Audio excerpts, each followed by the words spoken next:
Welcome to LUTV News Break. I'm Travis Reed.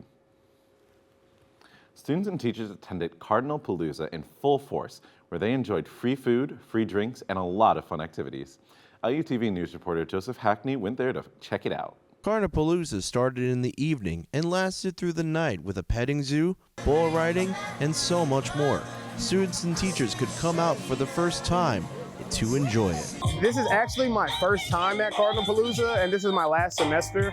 It's actually really fun. Mini golf and axe throwing were other events that students really seemed to enjoy with others.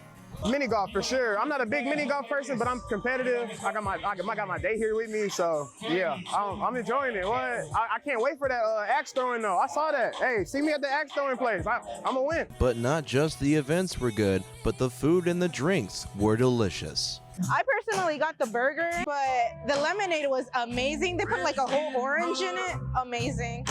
Along with other rides, Carnapalooza also set up a zip line, which some students were a little afraid of going on. It was very fun. All the rides were great. I was too scared to go on the zip line, but that seemed fun. I saw a lot of people screaming, not my thing, but it was fun overall. All in all, this was a fun event that everyone could come by, enjoy, and leave feeling very happy. I've been getting nothing but great feedback. I have a lot of good reviews, results, and all the things. I feel like the best event is like the people, like having all those people come. The people is what makes the event. With the great times that Carnapalooza offered, and with the amazing concert and the amazing food, hopefully you can be back here next year at Carnapalooza for 2027. This is Joseph Hackney, LUTV, Dining Hall Lawn.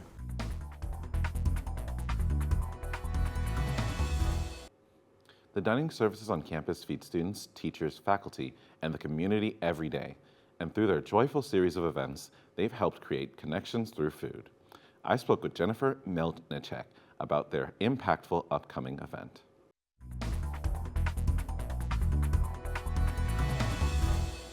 So, Jennifer, what's happening on April 14th?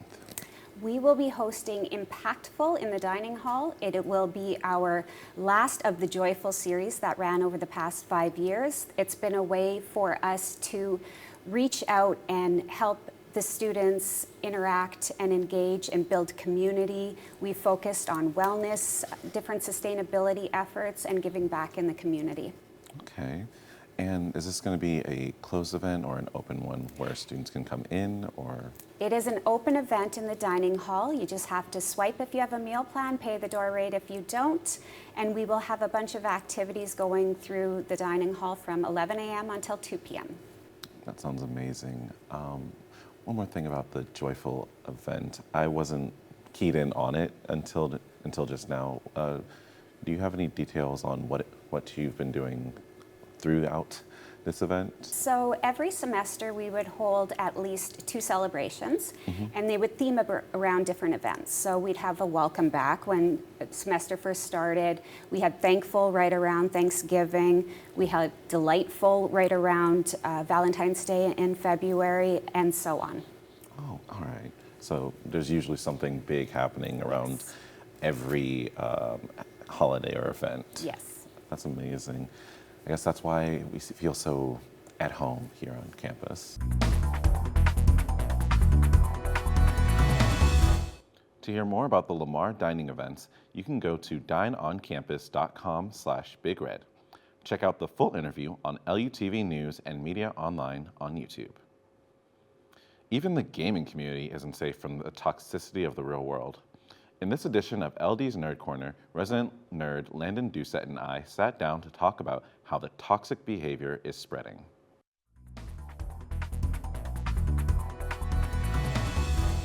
Me and you can both agree. The gaming community, as of recently, has just been riddled with toxicity. Trash, just utter trash. So much so that not one, but 2 game development groups have gone and just told the gaming community, STFU for our family-friendly audience. One of those being Jeff Kaplan, the maker of Overwatch and all that. And the other one being High Guard, a relatively controversial game due to it not being what is it called? Titanfall 3. Was it good? Was it better than your average Call of Duty, CSGO, Apex Legends? Yeah.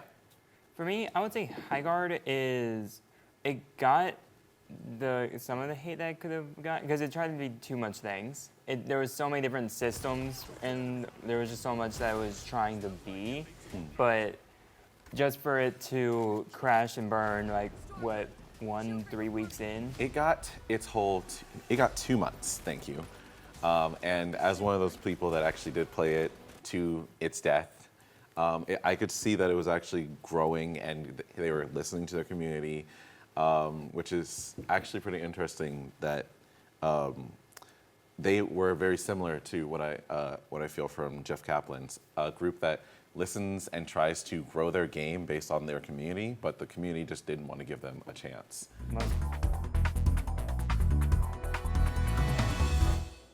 To see what Landon and I had to say about what's going on in the world of gaming, be sure to see the full interview on LUTV News and Media online on YouTube.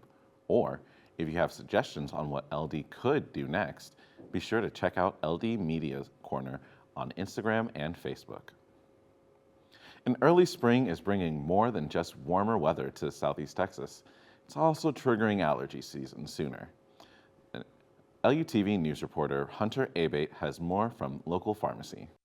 As spring rolls around, Southeast Texas is beginning to experience an early allergy season. Winter was a shorter season this year, so that brought spring in a little earlier, and we stocked up on things knowing that, the pollen was starting to fall. You could see it everywhere on your vehicle and everything, and said, oh, it's time. Runny nose, cough. A lot of people are also having issues with, just the congestion. It's pretty much the most common stuff that happens, especially during this time of year with pollen and, the weather season's changing. Staying ahead of allergy symptoms, making sure that you get an adequate vitamin C. Vitamin C is very important for, immune health. It can act as a natural antihistamine. I have a coworker named Emily, and the allergies are eating her up. She's been trying to do her daily medications, daily vitamins, but the allergies are still overwhelming it. Seasonal allergies have seriously done me in this year. I can't tell you how many times I've just been runny nose, itchy eyes, terrible drainage, headaches, everything. It's been terrible. And we see more people walking in, buying Kleenex, nasal preparations, just things to help treat the symptoms. The medicine that I'm using is probably going to be Claritin D. That one's always done me good. Contact solution works to get pollen out of your eyes.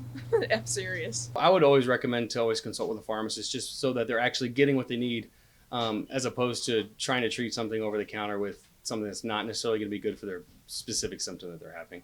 If you're taking care of yourself and drinking a lot of fluids and getting good rest and good exercise, you don't need to always have medication to treat your symptoms. You can do that just with like sinus rinses. That's just water and stuff like that. You don't always have to buy medications. Yeah, we sell medications, but if we can help you without a medication, then that's what we're going to do. As allergy season ramps up and pollen continues to fall on our cars, getting ahead of the symptoms, talking to a pharmacist, and finding out what's right for you may save you a literal headache in the future. For LUTV, I'm Hunter Abate. The Southeast Texas State Fair has officially wrapped up, bringing days of rides, food, and entertainment to thousands across the area. But beyond the lights and entertainment, safety remained a top priority for organizers and law enforcement. This year's officials increased security presence and implemented additional measures aimed at keeping fairgoers safe. According to event staff, those efforts helped create a smooth and family-friendly environment throughout the fair's run. Organizers say there were no major disruptions, and overall, the event met expectations when it came to public safety. We spoke with the president of YMBL to get his take on how safe this year's fair really was. No major incident reports whatsoever, which is great. So, what we'll classify as large brawls or anything that was unsafe to the public. So, nope, We had none. So the security company we reached out to did a tremendous job for us. And they did their job consistently throughout. So on the bag checks and off, it wasn't a clear bag. Unfortunately, you had to bring it back to your car. So all we want to do is try to make the experience as good as possible.